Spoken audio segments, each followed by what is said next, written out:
नमस्कार। माली समाचार हिंदी में आपका स्वागत है। मैं दिनेश माली। बाबा सिद्दीकी की हत्या के समय क्या कर रही थी वाई सिक्योरिटी?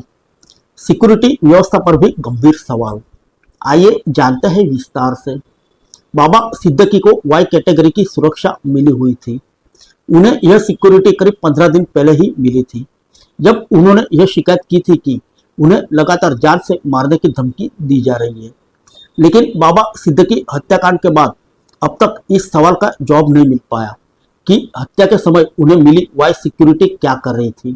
उनकी सुरक्षा में लगे जवानों ने तत्काल क्या कदम उठाया। सुरक्षा में हुई इस गंभीर चूक के बाद विपक्ष राज्य सरकार के मुख्यमंत्री और उप मुख्यमंत्री का इस्तीफा मांग रहे हैं। बाबा सिद्दीकी की हत्या उनके विधायक पुत्र जिशन सिद्दीकी के कार्यालय के बाहर हुई थी।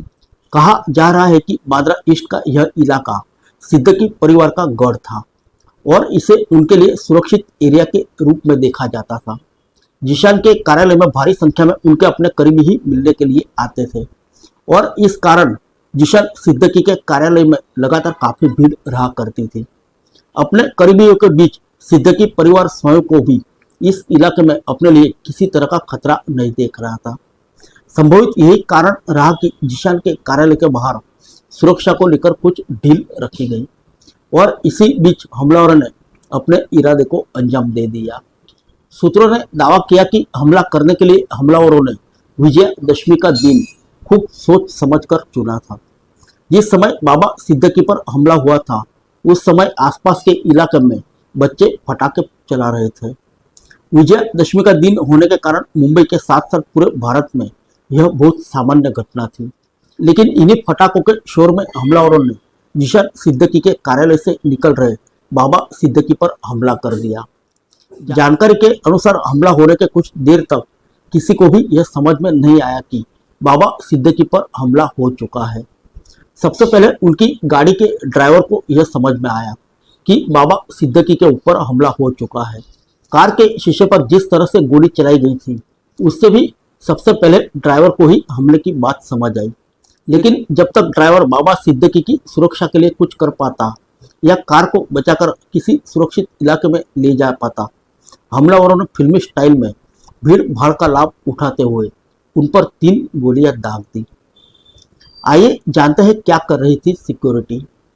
वाई कैटेगरी की सुरक्षा में आमतौर पर सीआईएसएफ के जवान ही तैनात किए जाते हैं, लेकिन अभी तक सीआईएसएफ की ओर से इस मामले पर कोई प्रतिक्रिया नहीं दी गई कि बाबा सिद्दीकी पर हमले के समय उनकी सिक्योरिटी के जवान क्या कर रहे थे।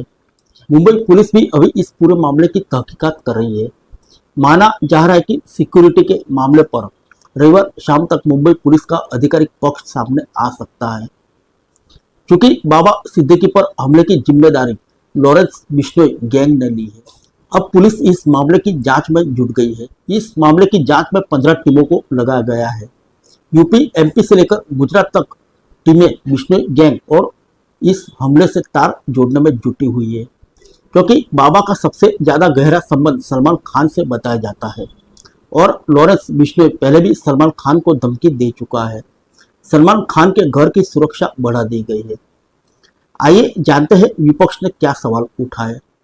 शिवसेना यूपीटी की सांसद प्रियंका चतुर्वेदी ने एक्स पर पोस्ट करते हुए इसे सरकार की गंभीर लापरवाही करार दिया। उन्होंने कहा कि इस हत्याकांड के बाद ऐसा लगता है कि मुंबई में एक बार फिर से 80 का दशक आ गया है, जहां गैंगवार एक कड़वी सच्चाई हुआ करती थी। उन्होंने सिलसिलेवार कई हत्याओं का जिक्र करते हुए कहा कि महाराष्ट्र ने लंबे समय से कानून व्यवस्था में इस तरह की गंभीर लापरवाही नहीं देखी। फिर मिलेंगे अगले बुलेटिन में अन्य किसी खबर के साथ। तब तक के लिए इजाजत दीजिए। नमस्कार।